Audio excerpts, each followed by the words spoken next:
Hello, everybody, and welcome to this video lecture on operations research.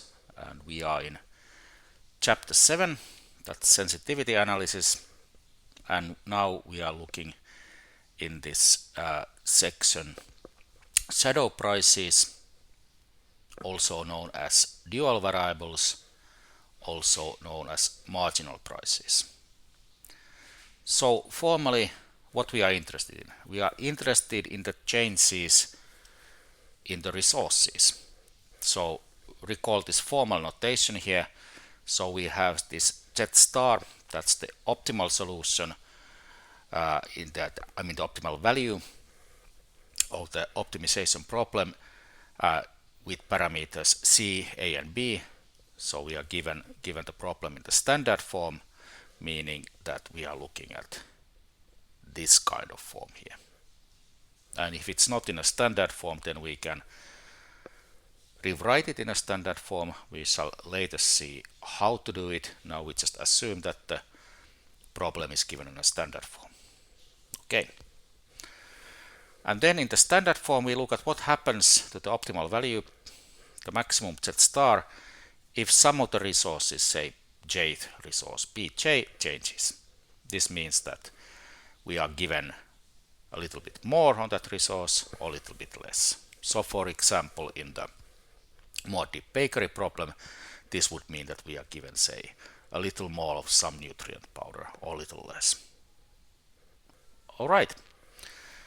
So far we have looked in this chapter everything in a very abstract formal way, and this might be a bit confusing since what we have done basically is just given different notation. So let us have an example and look at these changes, shadow prices at this point in this example.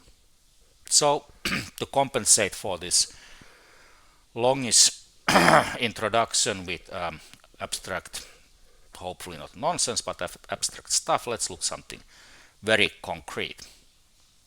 So we have a problem 7.1 that I called Muad'Dib's jihad.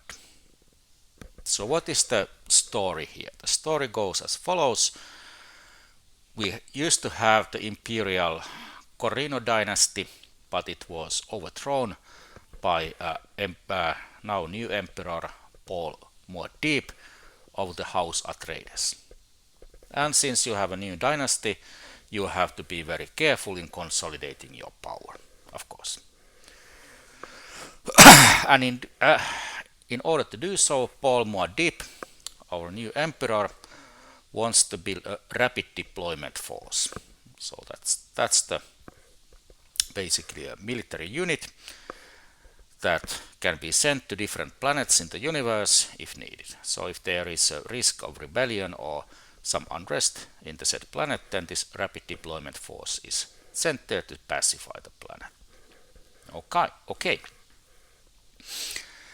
So we assume that there is in principle no limit to the size of the rapid deployment force. I mean, there are enough troops in the universe for Paul Muad'Dib for any practical purposes. So the size of the rapid deployment force is not limited by what kind of forces are available. So there is enough of them.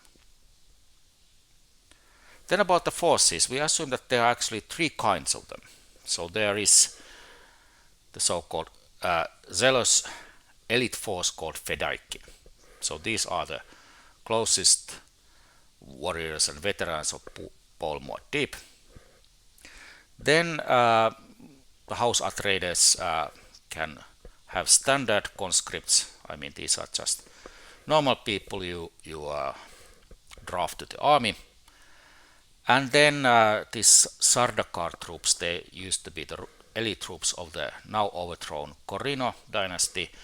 So they have, of course, since they are more or less professional soldiers, they have now deserted the Corino employee and turned into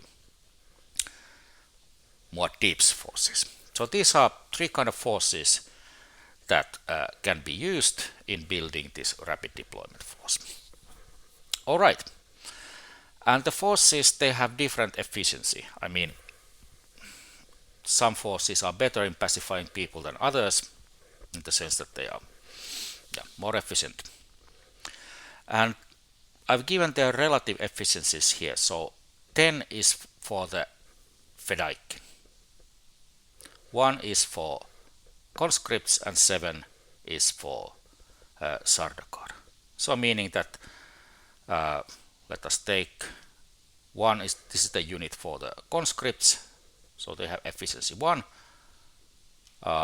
Fedaykin forces are 10 times as efficient as conscripts, and Sardaukar forces are 7 times as efficient as conscripts. Okay, so what will the problem be? What are the decision variables? So what has to be decided is the composition of this rapid deployment force. So the rapid deployment force will constitute of these 3 different troop types. So therefore the decision variables will be how many legions of each troops there are in this rapid deployment force. So let's call them as typical x1, x2, and x3. So let's x1 be the Fedaykin legions, x2 the conscript legions, and x3 the Sardaukar legions. They are in this rapid deployment force.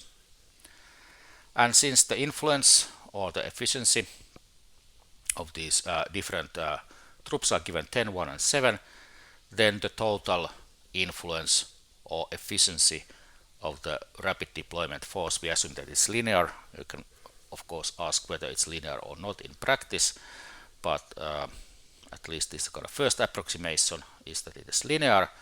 So the total influence of this rapid deployment force is 10 times influence for each legion of Fedaykin, so this 10 times x1.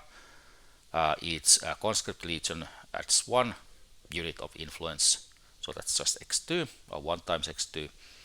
And then Sardaukar, however that's pronounced, for those troops it's the 7 is the per unit, the influence, so it's 7 times x3. And so obviously this is something to be maximized. So we want to, that's given here in the problem, we want to maximize the influence of the rapid deployment force.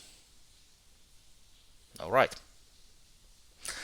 Now what will be the restrictions? So this looks like, okay, there are unlimited number of forces, and this is, you want to maximize this, just the bigger the better, you may think. Okay, why not? But there's a catch. So usually when you deploy rapid deployment force, which basically some planets may think that this is an occupation force, not the one to free them. So we have to think about that there is some kind of resentment generated by these foreign forces in your planet.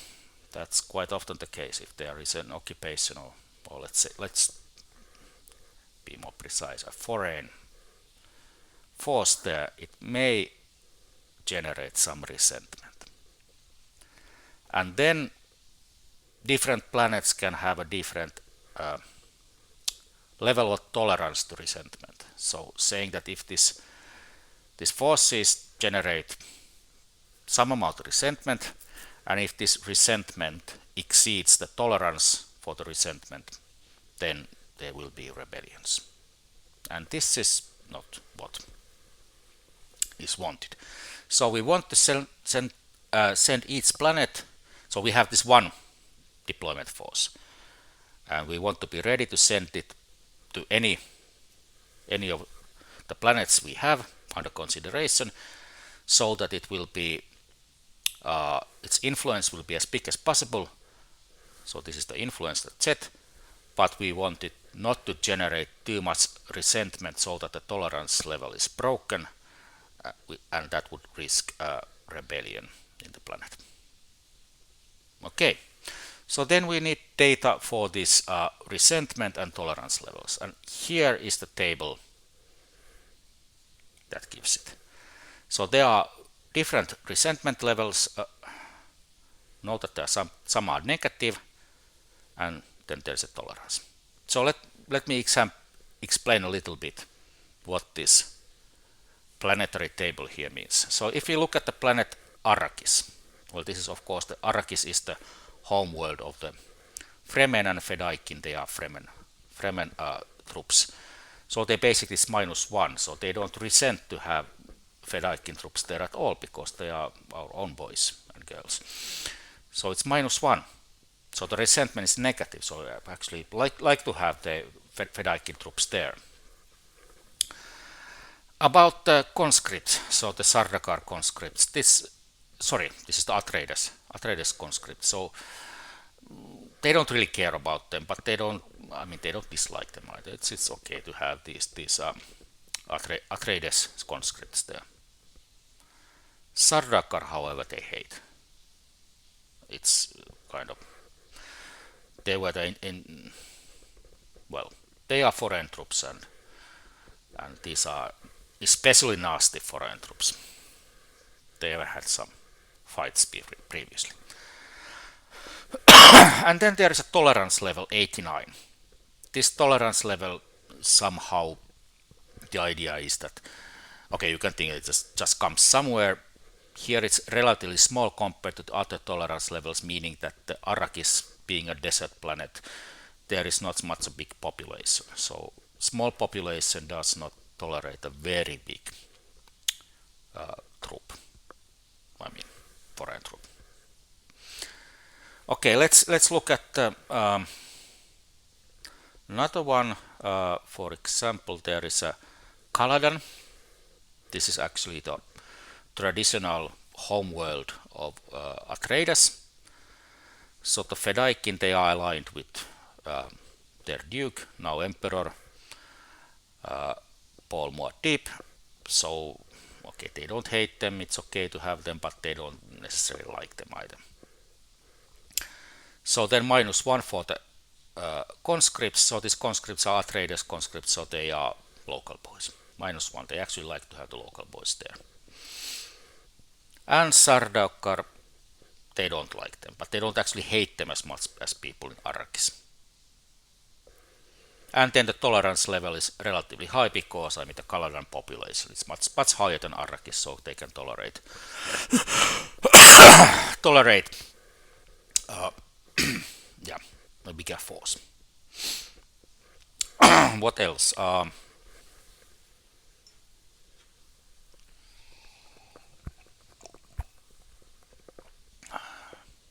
Well, let's, for example, here look at the planet Tleilax. So they dislike everybody equally, and they have relatively high general tolerance level, but not extremely high. And for example, then Kaitain here, it has a very big tolerance level. It was the previous imperial capital planet, so it's very big. And since they lost to the Fedaykin troops, they hate them really, and they hate also the conscripts. Atreides, they were the previous enemies. They lost the empire. Sardaukar, okay, they are deserters, but for some reason they think maybe they are not really deserters. They are the boys from Kaitain usually, so they more or less like them. Okay, so this was just a story, of course. You may think whether this is realistic or not. Well, since this is from a sci-fi fantasy world, it's safe to say that it's realistic because I say so. Alright, this is the problem. So, relatively long story. And what is the question here? So this is, of course, at this point, you can just model this LP. You probably, it's a maximizing of this, and then you have the objective function coming here. This is now the technology matrix, and there are upper bounds here.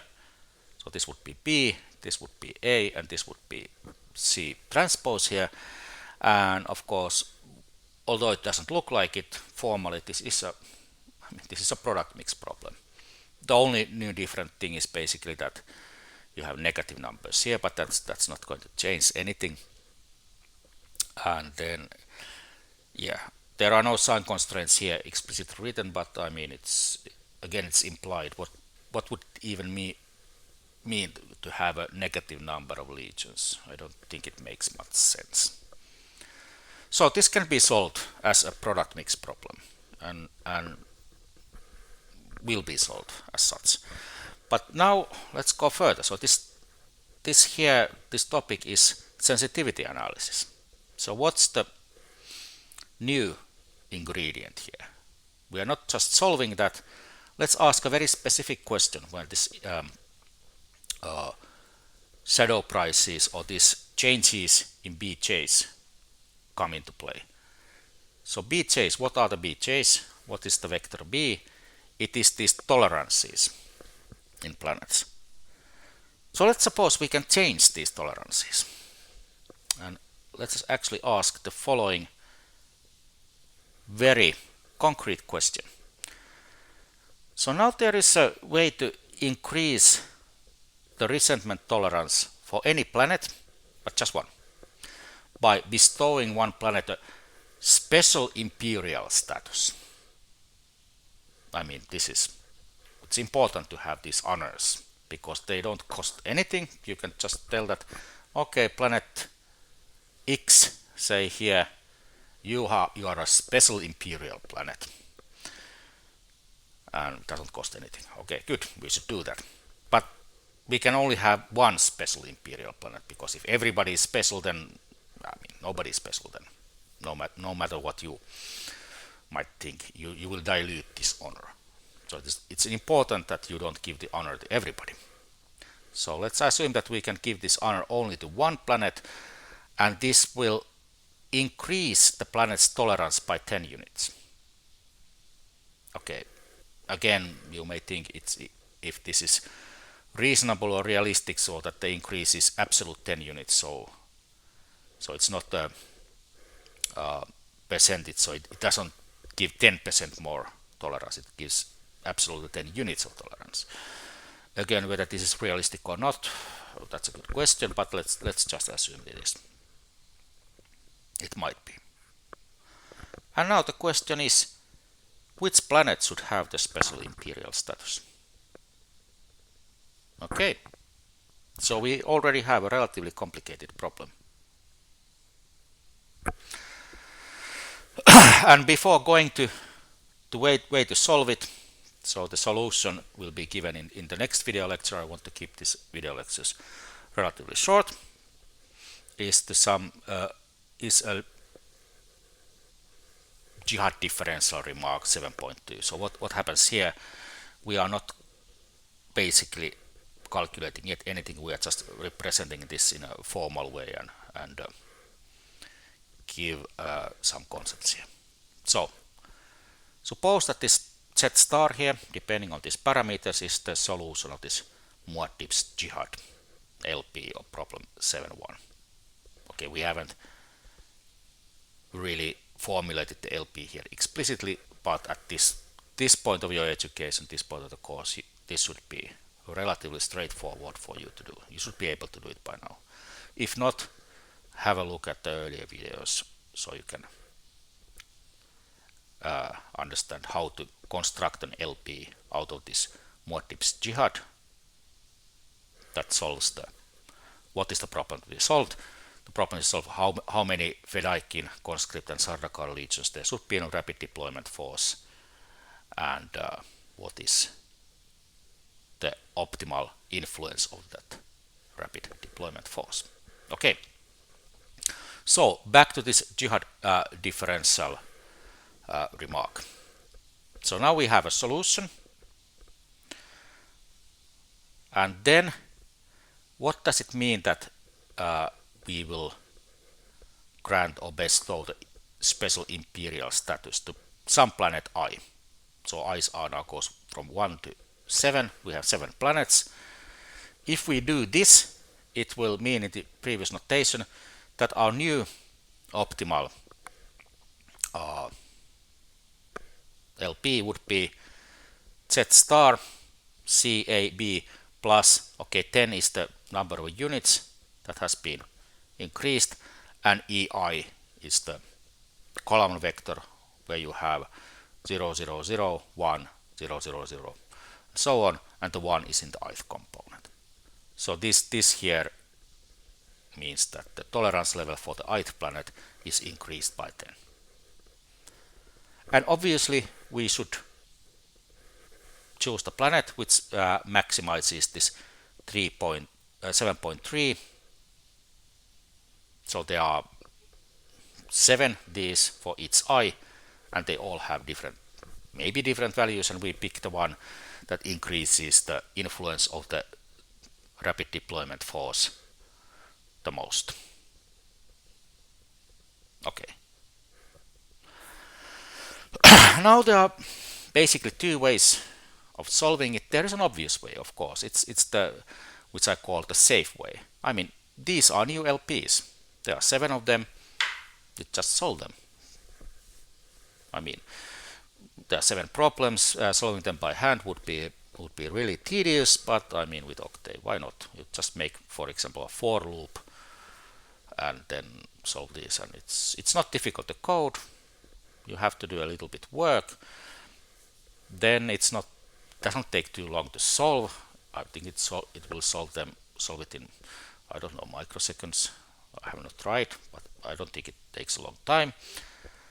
And then from all these 7 you pick the maximum. But this is a safe way of doing it, and this is actually left as an exercise.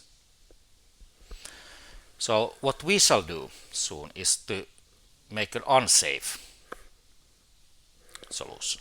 Unsafe meaning that we will probably get the right solution, but it's not completely clear. But in this unsafe but more informative, you will see soon what does it mean that, I mean, more informative is that we look at the problem and check the solution's shadow prices. Okay. So how is it related to the shadow prices?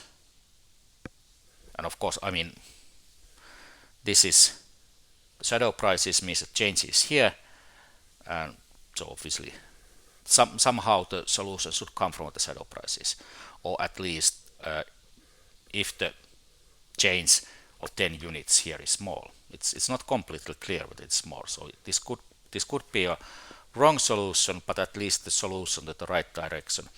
So that's why I call it an unsafe solution, and the more informative we can, so we get some kind of idea what is going on there. How does this solution set star look when we change things? In that sense, it's informative. The 7.3, we just get 7 numbers and we can pick what is the best one, and that's the safe solution. But maybe it's kind of, why is this the best? Okay, it's the best. We know what to do. Okay, good.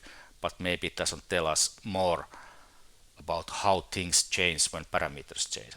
And in this example, it's actually very important to understand how things change as the parameters change, because as you see, this is a kind of very vague things that are modeled. There's modeling influence, pacifying influence of a certain kind of legion of soldiers, and then tolerance level to resentment, and resentment generated from different troops. It's obvious that these numbers are kind of estimates on something that is very vague.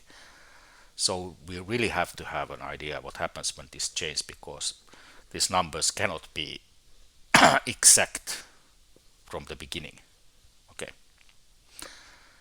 So that was this video lecture. In the next video lecture, the solution to this problem, to which planet should be bestowed the special imperial status by using shadow prices. See you in the next lecture. Bye for now.